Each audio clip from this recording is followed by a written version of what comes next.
You weren't recording before. Let's go. All right. So, ladies and gentlemen, we want to talk a little bit about literary nonfiction. Okay. What is literary nonfiction? Before we move forward, does anybody know, or would they care to hazard a guess? No.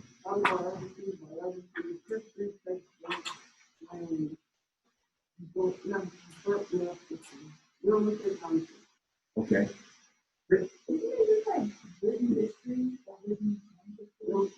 All written things, anything that's secret fact. Whoa. Whose hand was up first? That's what I was trying to get you to understand. Written things that are real. Right.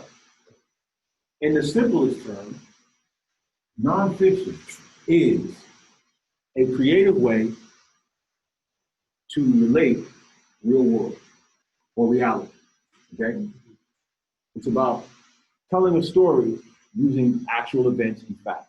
Okay? Take a look at this excerpt. I will read it to you if you can't see it. All right. This is from a book written by Truman Capote called In Cold Blood.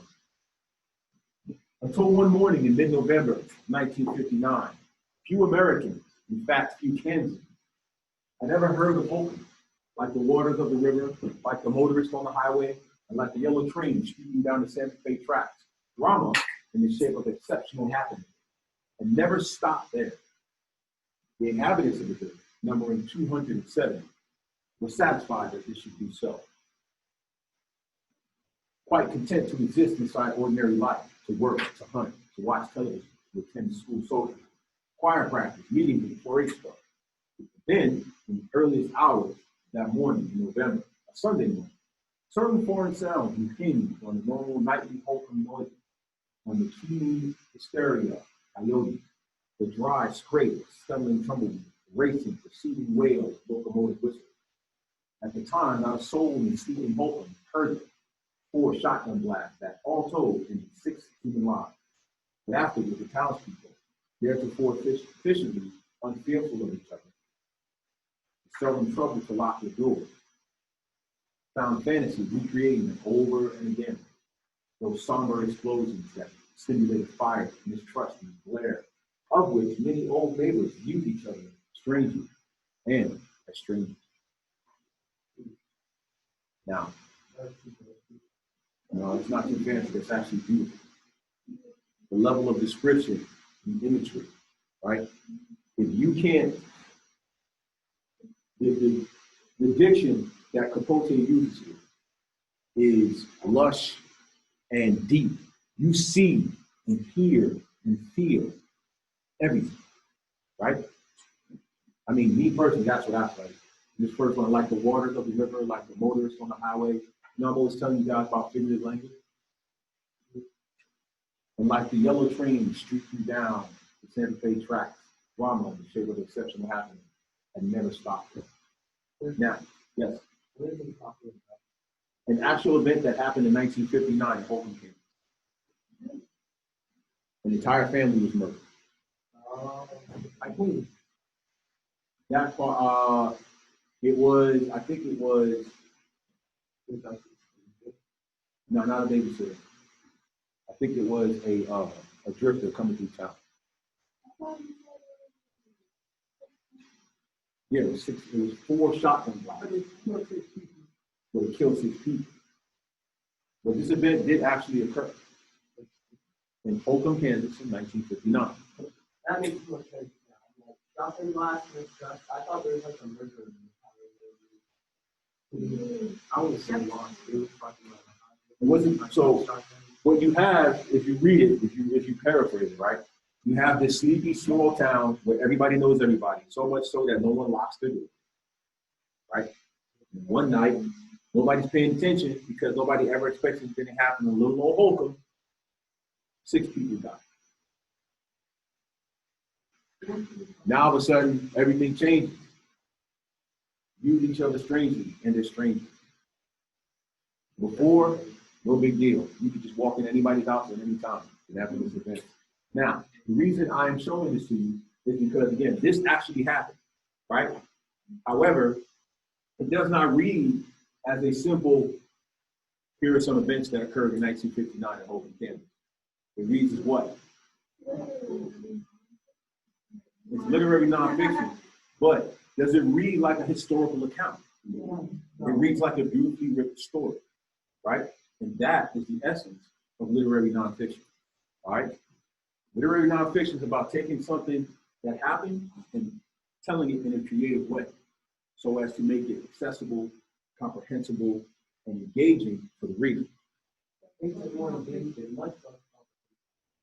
Oh, it's still comprehensive. You'll see what I'm talking about. Depends on your skill. Well, that's what we're working with. All right, so what is literary nonfiction? Literary nonfiction, ladies and gentlemen, is a type of prose or writing that utilizes literary techniques that you would see in fiction or poetry to report on people, places, real-world events without altering facts. And that is key to understand. You do not change the facts to fit the story. You fit the story according to the facts. Does that make sense? Fiction, it does not matter. Fiction, I'm making up a story. I can go, I have creative license and kind of go where I want to go. You can't do that with literary nonfiction. What happened, the way it happened, when it happened, is exactly what it is. Does that make sense? Now, you can be creative in how you present those things, but you cannot change the people, place, the time, and the event.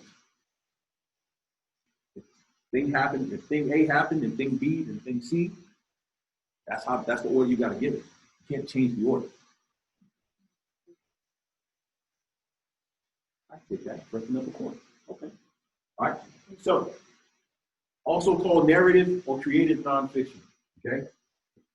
It takes a special and unique talent to take something that would be typically, let's say, I don't say boring, but it's kind of stale. This is what it is. Event A, event B, event C, and telling it in a way that is engaging and comprehensible to the average reader. Think about any documentary you've watched on Netflix. Right? Who watches Netflix? I know everybody watches Netflix. Think about all those documentaries, or the ones that you've actually watched, right?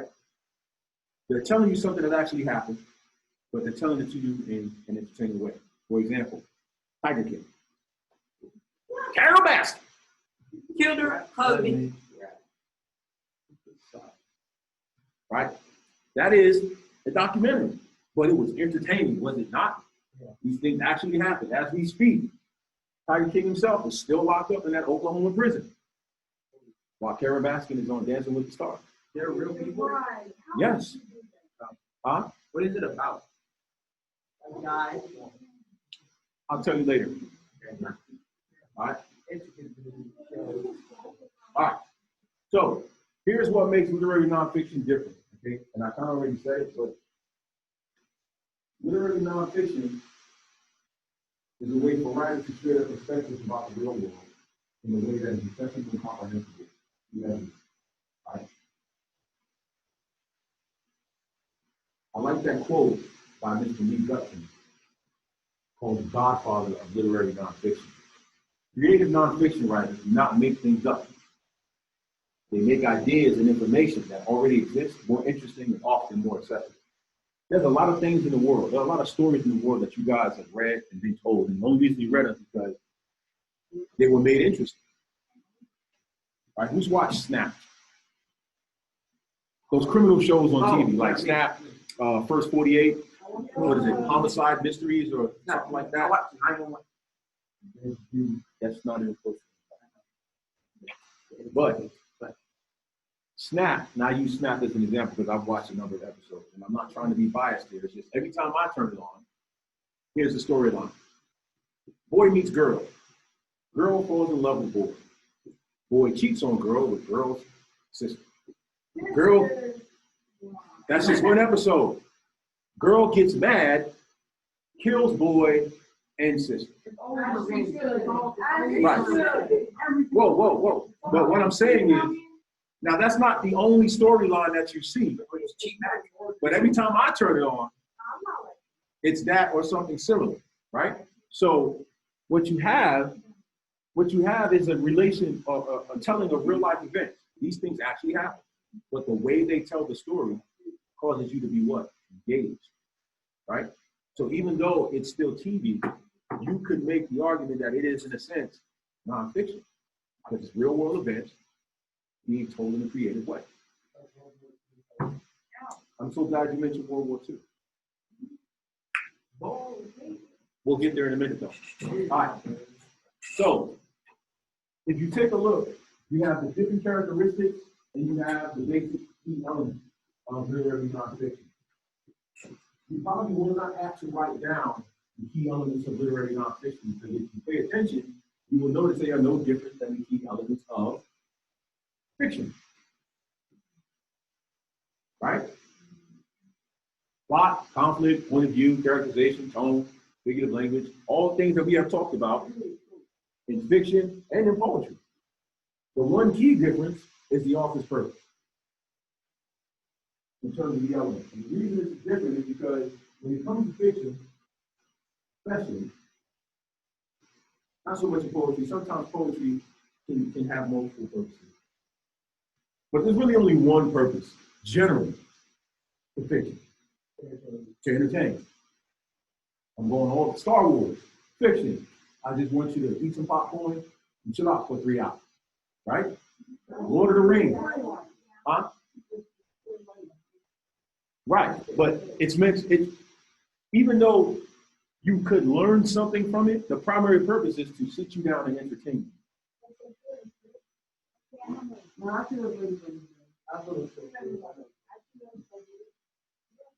Now, the characteristics of nonfiction, ladies and gentlemen, I definitely want you to pay attention to.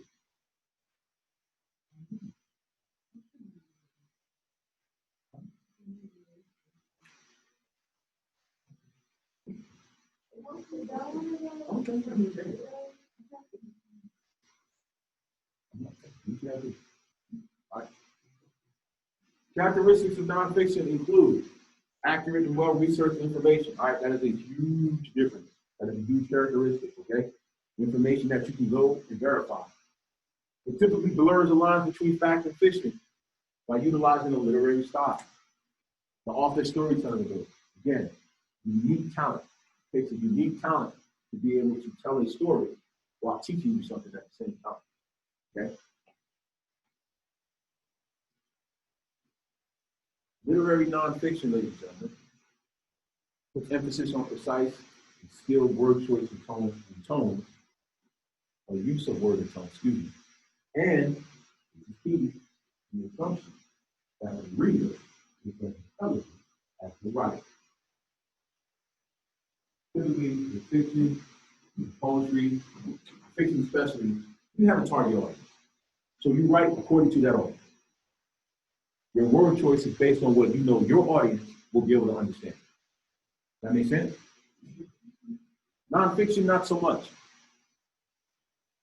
Nonfiction assumes that no matter who picks this up, you will be able to keep up with what I'm saying. Right? And that's a very big difference. So if I'm a fiction writer and my specialty is teen dystopian novels, think Hunger Games, think Legend, think Maze Runner, right? Then my language, my word choice, how I pace my story is going to be with the mind of a teenager in mind, with the thinking of a teenager in mind. Does that make sense? Because I don't want to lose my audience. So I want to stay within that track. Whereas with nonfiction, not so much. Do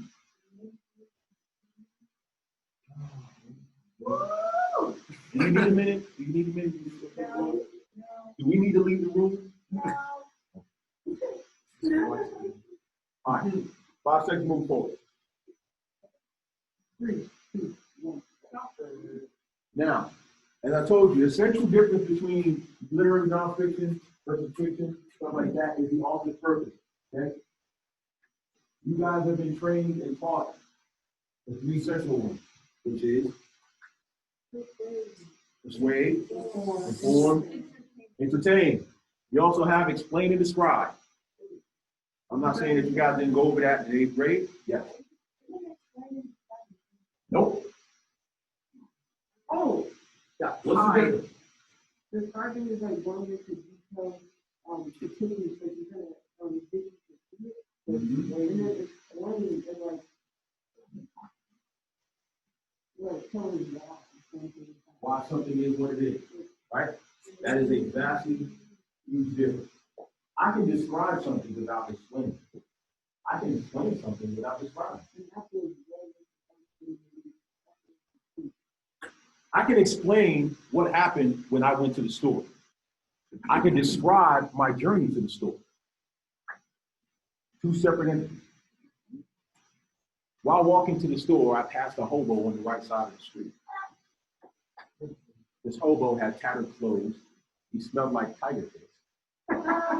Right? I'm sorry, because I'm in an African country. That has tiger piss.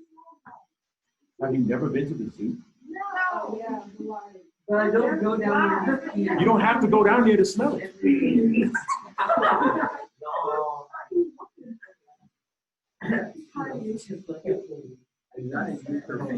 I know what gorilla dung smells like too. Oh my God. Again, have you never been to the zoo? I have. That does not have anything to do with the smell. There's a smell outside your window. Okay, we'll move forward. All right, so the question we should ask ourselves, ladies and gentlemen, how do we determine office purpose? And this one you definitely want to pay attention to, because on an easy test like the PUA you have this week, or the STAR exam, you will absolutely have to determine office purpose. Okay, so the question is, how do we do that? Okay, we determine office purpose by asking ourselves 3 key questions. First one, what is the author trying to communicate? Okay, what are they trying to say? Very simple, not only complicated question. What are they trying to say? Is the author using text to inform or raise awareness? So as I'm reading this, am I learning something? Is the author teaching me something as I'm reading what they write, or what they wrote, excuse me? And the third question is the author using the text to persuade or convince? There will always be key language. Sometimes it may be very direct. I think you should because, in my opinion, I believe, I think, I feel. The reasons for this over that. Okay? And these answers will more than likely lead you to the author's purpose. And it's vitally important because the why helps you understand the what. Does that make sense? You're going to be asked a lot of what questions as it pertains to text that you read. Understanding the why will help you understand the what or the how. Okay? Any questions on author's purpose?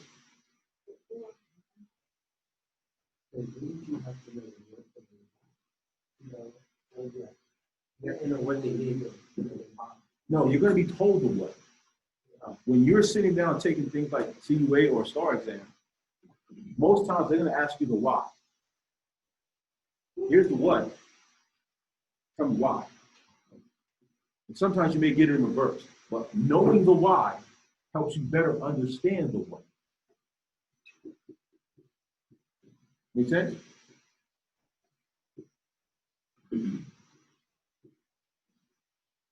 All right, move forward. Now, I'm going to show you a movie clip here in a second. For those of you that have never seen this movie, all right? It is based on a book by John Krakauer. The book is called Into the Wild, about a young man named Chris McCandless who decides one day, you know what, I'm tired of life the way it is. I want to live off the grid. I want to be who I'm supposed to be. I want to find myself, okay? What you're about to see is not the movie itself, but a trailer. It's a trailer to the movie.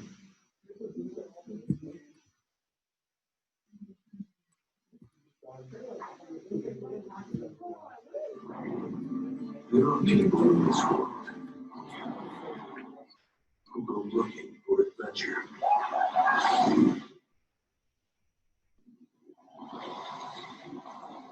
Christopher McCandless was searching for himself. You're alone now. 11. Yeah, leather tramp. They call the ones that hoof it. Don't you think you ought to get a job and making something of this life? Only got one plan. I'm going to Alaska. Alaska? Or City, Alaska? I'm gonna be all the way out there. Yes, it's wild. I read somewhere how important it is in life not necessarily to be strong, but to feel strong. To measure yourself at least once. Where are your mom and dad? Living their lives somewhere. Do you focus on where you are?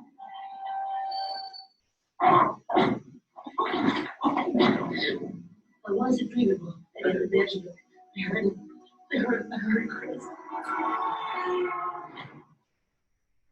Son, how long have you been out here? A couple weeks. And before that? I went to South Dakota, gorgeous night plane. What do you think about all this? I like all this. I took the Colorado River all the way down to the Grand Canyon of the Rockies.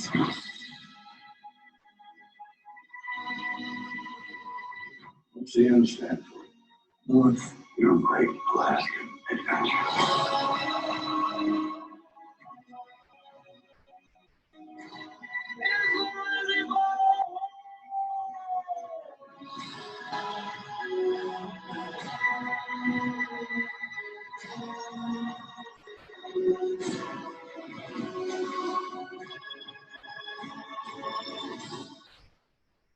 If you want something in life, genre.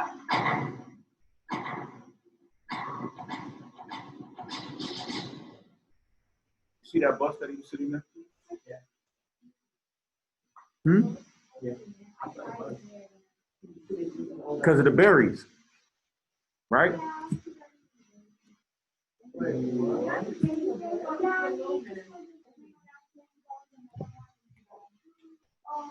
That's a sad way to go out. Whoa. That is a really tough way to go out. You think, oh, that's just a 9-for-1 berry. Hey, So listen up. Here's what happens at the end, right? He went to Fairbanks. That's where that bus was from. I used to live by Fairbanks. So what happened was he went, this is him by the book, right? So he had this book, and inside the book, it told him what to eat and what not to eat in the wilderness. That's the thing I saw. Right. So what happened was he ate a berry thinking it was okay. When in reality, I think the pages got stuck together, and he missed one of those. He missed a page where it's like it would have told him don't eat that. Right. Right. Well, what happened was he ate the berry, and it caused severe diarrhea and a couple of other internal issues, which in and of itself wouldn't kill you if you had food to eat, if you had hydration, if you had sustenance, right? However, in that situation, he didn't have those things. So his body is steadily expelling stuff, dehydrating, but he's got no way to replenish it. So he ended up dying. And not the ironic part, but the unfortunate thing is that like a day or so after he died, somebody happened by and found his body. So had he had enough food to carry him over another couple of days, he would have been found and gotten help. But it's based on the book. Yes, this actually happened. Huh? No, this guy was. But how does it make us a true story? Or inspired? Because this guy real. This actually real. Because when he was found, not when he was found and when he died, but there was a moment before that where all of his journals and his travels were found. So the guy, I guess he took this guy right here, John Krakauer, he took the journal, very nonfiction, turned it into. Yeah, man. Oh, yeah. We're doing That's like the ultimate tough right there. That's so sad. You did all of that. But he died a happy life because he got to go out and do all the things that he's going to do. So here's my question. Here's my question, ladies and gentlemen. Listen up. As we read this excerpt from the book, what is the author's purpose? What is the author trying to do? Tell a story about. That's what is his purpose though? What is his intent? Huh? Entertain. I could say inspire, but that's not necessarily what I would agree. What else? We can have multiple purposes. Describe. Okay. What else? Explain. Okay. Anything else? You can make a case for multiple purposes. Okay. You can make a case for obviously entertaining. You can make a case for explanation, for description. I don't necessarily know about persuade, although I did have a student last period make a somewhat viable case for persuasion. Not going to the wild, but there you go. To chase your dreams and find happiness and peace within. Yeah, let's get there. Don't die.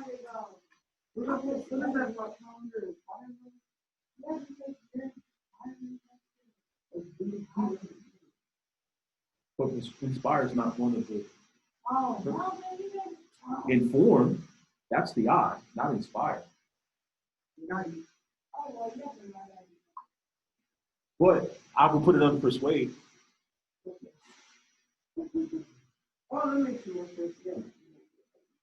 All right, let's move forward. Now, you don't have to write this down, but there's one thing I want you to pay attention to, and it's down here with an asterisk next to it, okay? Literary nonfiction, because it has so many similarities to regular fiction, okay? It follows the same plot structure, okay? It still has an intro, rising action, climax, falling action, and resolution. However, the thing you must know, be aware of, is that some literary nonfiction can and does deviate from the standard plot structure. Again, I'm not necessarily going to tell you to write all this stuff down because you're already aware of it. But just be aware that literary nonfiction does not always follow the exact same path as regular fiction. Regular fiction is always going to go that way. Sometimes it's not like it's like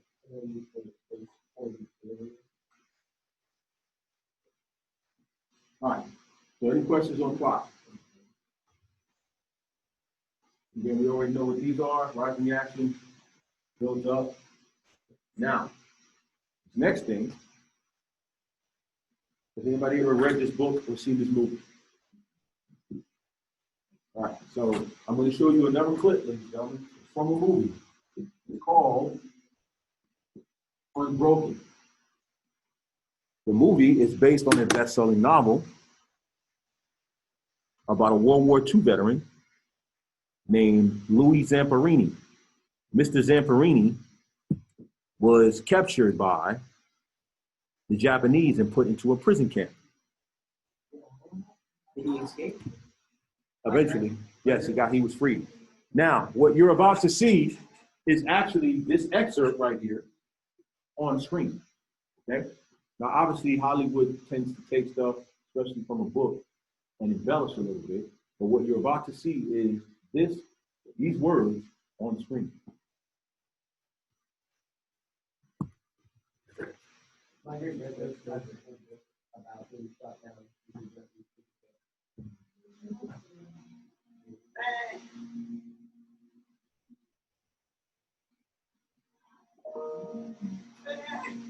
That's the main character right there. Is that Sandler? No. Dehydration. Ayo, ayo.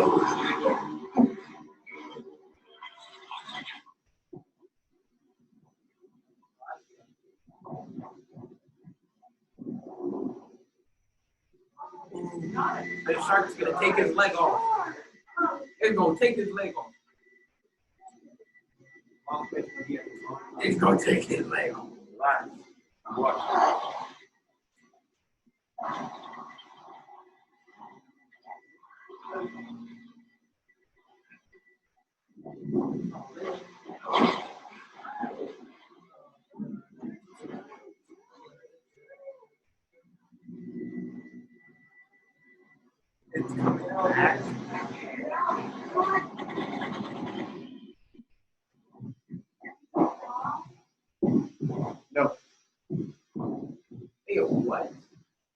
Notice he shot the shark, right?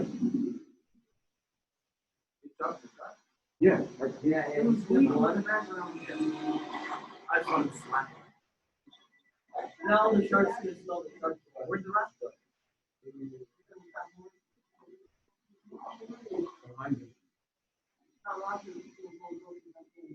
Oh no.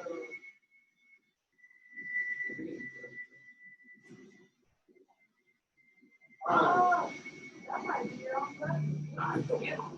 that's something.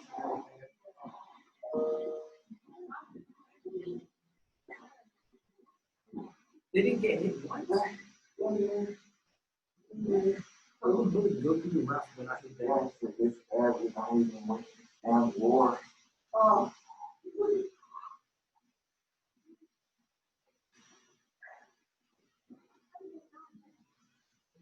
The bullets went on our lives. Did they The beat first time. bullets? The first time.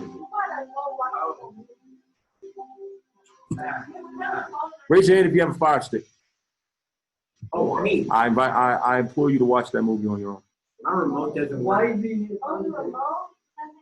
Unless it's on Netflix, I don't know. My remote broke. Fire.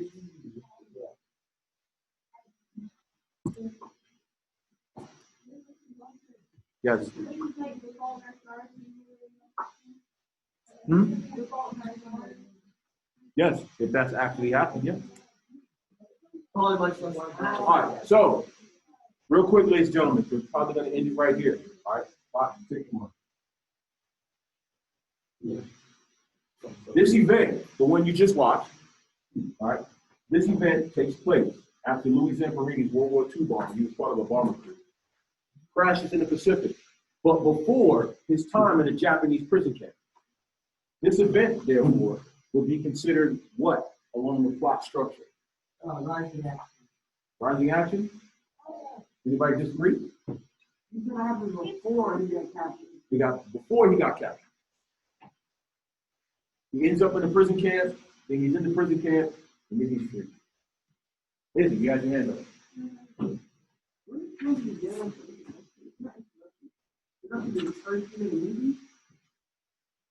Is it?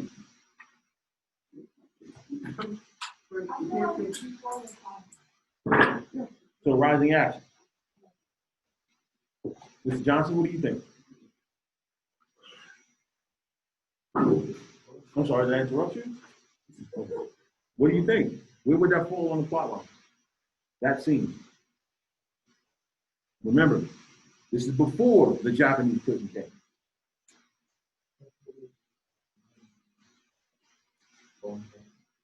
Falling out. Rising. They do. Yeah.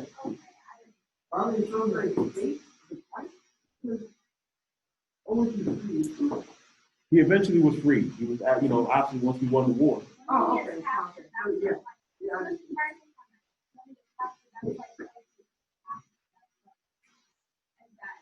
And then everything happened from there. Right? So I would agree. I would call it rising action also. Does he die at all? No, not in this. No. Mrs. Zamperini was an Olympian. All right. So even though they tried to break him down physically and mentally in the Japanese prison camp, they were unable because he had mental and physical strength that most other guys did not have. Again, I invite you to read the book or go see the movie. All right, ladies and gentlemen, we're going to stop it right there. We will pick this up tomorrow, finish it off. Okay?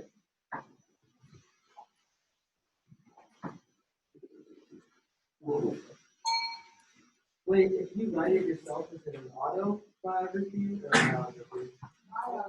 It's an autobiography. If you write it about yourself, it's an autobiography. My other people, I'm not your person. Mr.